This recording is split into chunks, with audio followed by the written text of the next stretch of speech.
오늘 이 말씀을 통하여서 하나님께서 은혜 주시기를 원합니다. 오늘은 천년의 사랑이라는 제목으로 함께 말씀을 나누려고 합니다.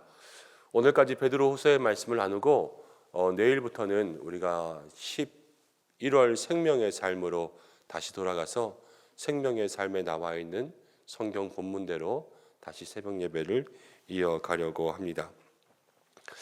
베드로 전후서는 이 땅에 흩어진 나그네 또 로마의 그러한 핍박, 박해 가운데 그리스도인들이 멀리 흩어지면서 그 아시아 지역으로 흩어져 있는 모든 사람들에게 썼던 편지였죠.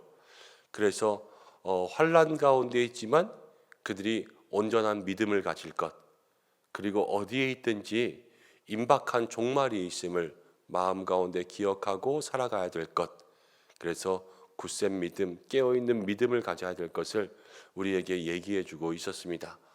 우리도 베드로 전후서를 거치면서 우리의 삶도 이 땅 가운데 베드로 시대의 사람들과 별반 다르지 않습니다.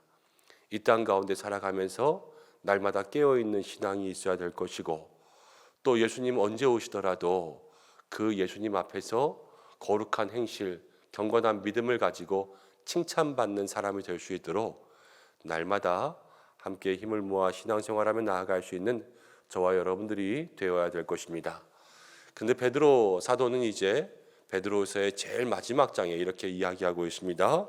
1절부터 2절까지를 보면 여기에서 두 가지 우리가 기억할 것이 있습니다. 첫 번째는 사랑하는 자들아 이 편지를 쓰는 것은 이렇게 하면서 1절의 첫 번째 너희의 진실한 마음을 일깨워 그랬습니다. 일깨워. 베드로 사도가 이 편지를 쓴 것은 진실한 마음을 일깨우기 위해서 쓴다라는 거예요. 그리고 두 번째는 2절 말씀 가운데 하반절을 보면 너희의 사도들로 말미암아 명하신 것을 기억하게 하려 하노니, 기억하게 한다. 이것이 베드로 사도의 두 가지 이 편지의 목적이죠. 흩어진 나그네들에게 말씀을 일깨워 주는 것, 말씀을 기억나게 하는 것. 우리가 하나님의 말씀을 대할 때마다 무엇을 생각해야 되냐? 이 말씀을 통하여서 우리의 생각과 마음들이 일깨워지기를, 또 말씀이 듣고 잊어버리는 것이 아니라, 우리는 듣고 잊어버리는 것이 너무 많지 않습니까? 그렇지만 늘 기억나게 해서 이 말씀이 내 안에 있을 수 있도록 그렇게 하는 것이 말씀의 목적이라는 것을 베드로 사도는 먼저 이야기하고 있습니다. 그러면서 마지막 고면하는 것 3절부터 시작해요. 먼저 이것을 알지니 말세에 조롱하는 자들이 와서, 말세에 조롱하는 자들이 올 것입니다. 베드로 사도는 그 당시 현재이기도 하지만 그보다 더 뒤에 일어날 일을 그 사람들에게 이야기하고 있었어요. 그러면 이때는 우리의 때이기도 하고 미래에 일어날 그러한 일들이기도 하죠. 조롱하는 사람들이 나타나서 뭐라고 이야기하냐면 종말이 어디 있냐 이렇게 이야기하는 거예요. 그래서 4절 말씀 가운데 보면 이르되 주께서 강림하신다는 약속이 어디 있느냐, 예수님 다시 오신다라는 것이 어디 있느냐, 이렇게 따지고 물어들며 우리를 조롱하는 사람이 있을 수 있지만 그것은 그들이 다 일부러 하나님의 말씀을 거슬러 행하기 때문에 그렇게 이야기하는 것이요, 주님은 반드시 오신다 이렇게 이야기하고, 주님이 다시 오실 때는 이 땅과 이 하늘이 불로 심판받는다, 이것을 베드로 사도는 확실하게 이야기해 주고 있습니다. 그럼 베드로는 예수님과 함께 있었던 사람이에요. 예수님의 십자가, 부활, 우리 베드로 사건 알잖아요. 예수님 십자가에 달려 돌아가실 때 예수님 3번 부인하고 뒤에서 슬피 울다가 부활의 예수님 만나고 베드로가 마음속에 얼마나 회개했습니까? 그리고 나서 정말로 주님을 위해 살겠다고 주님만을 위해 성령의 능력이 그에게 임하고 많은 사람들을 회개하게 하고 정말로 하나님 나라에 충성된 일꾼으로 살았던 그가 마지막까지 사람들에게 이야기하는 게 뭐예요? 주님 다시 오신다. 주님 다시 오신다. 이것을 끝까지 증거하고 있는 거예요. 주님은 분명히 다시 오십니다. 이 땅 가운데 우리가 그냥 이렇게 신앙생활하는 것이 아니라 예수님 다시 오실 그때를 반드시 마음속에 기억하고 살아야 되죠. 그렇지만 사람들이 왜 안 오냐 이렇게 이야기하는 것에 대해서 베드로 사도는 이렇게 이야기합니다. 8절 말씀, 9절 말씀부터 읽겠습니다. 9절 말씀입니다. 주의 약속은 어떤 이들이 더디다고 생각하는 것 같이 더딘 것이 아니라 오직 주께서는 너희에 대하여 오래 참으사. 왜 주님이 오지 않냐라는 것에 대해서 베드로 사도는 주님이 지금 참고 계신다라는 것을 이야기하고 있습니다. 무엇을 참고 있냐? 한 사람이라도 더 회개하기 위해서 참고 있다라는 것을 이야기하죠. 왜 이렇게 오래 참냐? 사람들 생각하면서 그렇게 이야기할 수 있습니다. 근데 베드로 사도는 8절 가운데 우리가 잘 아는 말씀 이렇게 이야기해요. 주께는 하루가 천년 같고 천년이 하루 같으니라. 예수님께서 천년의 시간을 참고 계신다라는 거예요. 이 천년은 말 그대로 1, 2, 3, 4, 5, 6, 7, 8, 9, 10에서 1000까지 세는 것이 아니라 긴 시간을 이야기합니다. 주께는 우리에게는 하루가 긴 시간처럼 또 주님께는 긴 시간이 하루처럼 그렇게 여겨지시기 때문에 이것을 오래 참으시며 한 사람이라도 회개할 수 있도록 그렇게 바라신다, 이렇게 이야기하고 있죠. 오늘 말씀의 제목을 천년의 사랑 이렇게 잡았습니다. 예수님 우리를 기다리시는 것, 한 사람이라도 더 얻기 위해서 이 땅을 사랑하시기 때문입니다. 그렇지만 우리는 잘 알지 못할 때가 참 많이 있어요. 이번에 한국에 빈살만이라는 사람이 왔다 갔죠. 재산만 2,800조가 있다고 합니다. 여러분 2,800조가 얼마만큼인지 생각이 되십니까? 28억만 있어도 좋지 않겠어요? 2,800만 원만, 아니 담은 누가 나한테 28만 원만 줘도 좋겠는데 우리는 그런 것도 안 주지 않습니까? 2,800조를 누가 우리한테 준다면 어떻게 써야 될지도 모를 거예요. 그만큼 2,800조는 어마어마한 금액이고 우리가 상상할 수 없는 금액이니까요. 마음에 특별히 와닿지 않죠. 2,800조? 뭐 얼마큼이야? 그거와 똑같은 것이 천년의 사랑이에요. 우리는 길게 살아봤자 100년밖에 못 살아요. 이 땅 가운데 누가 1000년 동안 사랑할 수 있겠습니까? 이 땅 가운데 누가 1000년을 기다릴 수 있겠어요? 그렇지만 예수님은 1000년을 기다리고 1000년 이상의 사랑을 이 땅에 쏟아붓고 계신다라는 것을 베드로 사도가 이야기하는 거예요. 1000년의 사랑, 그냥 긴 사랑이 아니라 우리가 상상하고 감당하지 못할 만큼 예수님은 우리를 사랑하신다. 그것을 오늘 베드로 사도는 이야기하고 있죠. 한 사람이라도 더 구원 얻게 하시려고 이 한 사람을 기다리는 마음이 얼마나 큰 사랑인가, 이것을 우리의 마음속에 기억할 수 있기를 바랍니다. 우리가 이번에 한번 경험해 봤잖아요. 새생명 축제하면서 가족분들 인도에 오시고 함께 예배하러 오신 분들 너무나도 많이 있었습니다. 남편과 함께, 아내와 함께, 또 사랑하는 가족과 함께 부모님 모시고 온 분들, 함께 예배 끝나고 이야기하면서 먼저 보내신 분들도 있고 기다리신 분들도 있지만 만날 때마다 마음속에 기쁨이 이만큼 차 있고요.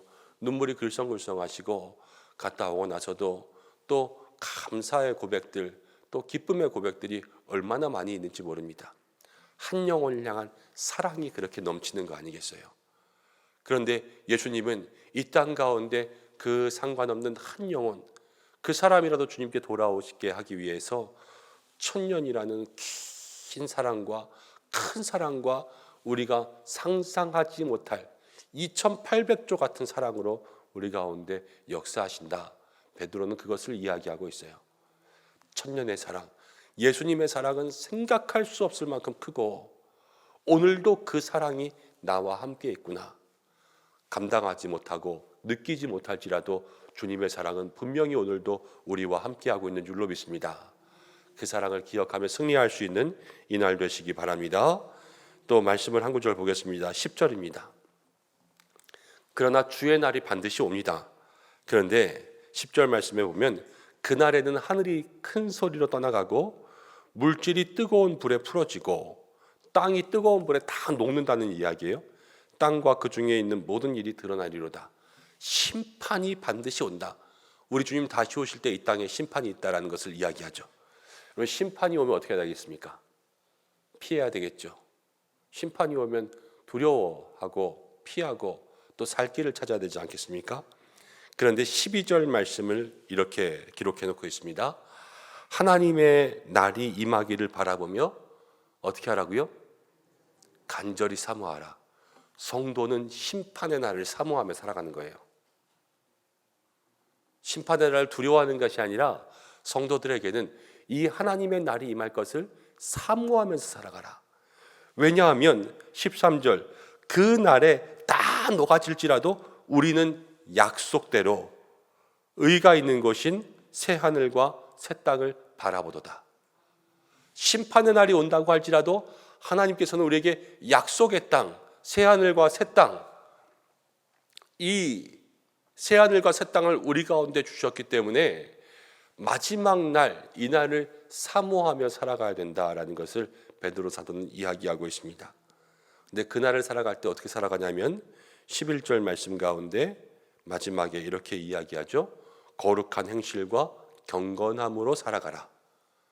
이것이 매일매일 우리가 힘써야 될 믿음의 모습들입니다.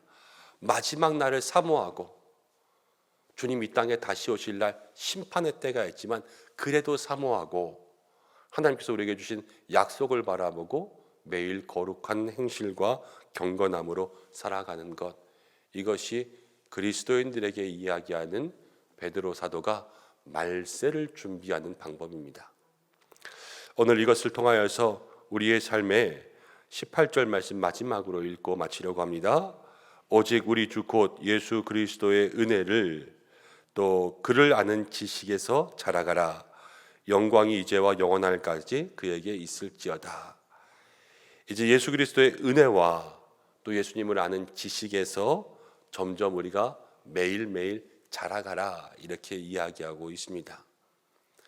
하루하루 또 경건함과 하루하루 거룩한 행실을 살아가고 또 매일의 삶 속에 주님 다시 오실 그때와 또 이 천년의 사랑을 마음속에 기억하며 살아갈 때 예수님의 은혜가 또 그 안에서 성장하고 자라가는 믿음이 우리에게 있을 줄로 믿습니다. 오늘도 그 은혜를 채워갈 수 있는 저와 여러분들 되시기를 주님의 이름으로 축복합니다. 함께 기도하겠습니다. 하나님 아버지, 베드로 사도를 통하여서 우리에게 마지막 때를 어떻게 살아라 말씀하시는 줄로 믿습니다. 주님, 우리의 귀한 믿음의 삶, 마지막 때가 있음을 분명히 알고 말씀을 통하여서 모든 것이 일깨워지고 기억나게 하여 주시고, 세상 사람들은 마지막 때가 언제 오냐고 더디 온다고 조롱하나 주께서는 천년의 사랑으로 오늘도 참으시는 줄로 믿습니다. 우리는 상상조차 할 수 없는 그 사랑이 오늘도 우리와 함께 있음을 깨닫고 날마다 이 천년의 사랑을 마음에 품는 우리 모두가 되게 역사해 주옵소서. 마지막 때를 사모할 수 있는 믿음 주시고 마지막 때에 새 하늘과 새 땅을 소망할 수 있는 믿음 주시고, 그리고 오늘도 은혜 안에 살며 믿음 안에 자라갈 수 있는 우리 모든 성도들에게 역사해 주옵소서. 한 달을 살아가는 날 동안 주님만 의지하기 원합니다. 주의 손 붙잡고 살아갈 수 있도록 역사해 주시고, 오늘도 사랑하는 성도들 기도하는 모든 뜻이 하나님의 뜻과 하나가 될 수 있도록 역사하시며 일터와 가정 가운데 평안의 복을 주시고 만남의 복을 주시고 형통의 복을 주시고 하나님께서 모든 것에 승리케 하시는 은혜 누리게 역사하여 주옵소서.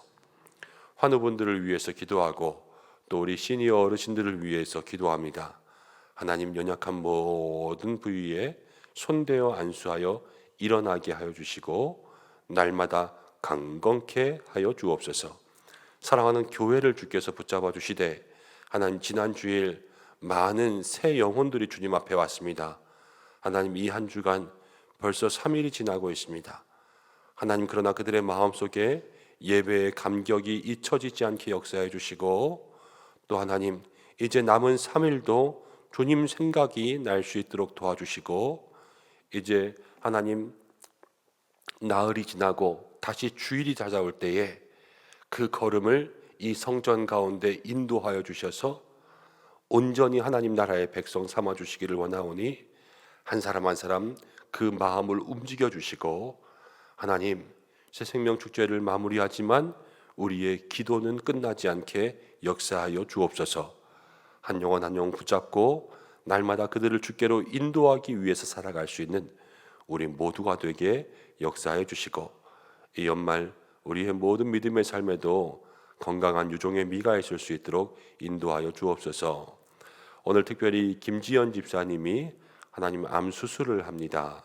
하나님께서 그 수술 가운데 함께하여 주셔서 주의 은혜와 권능으로 치료하여 주시옵소서.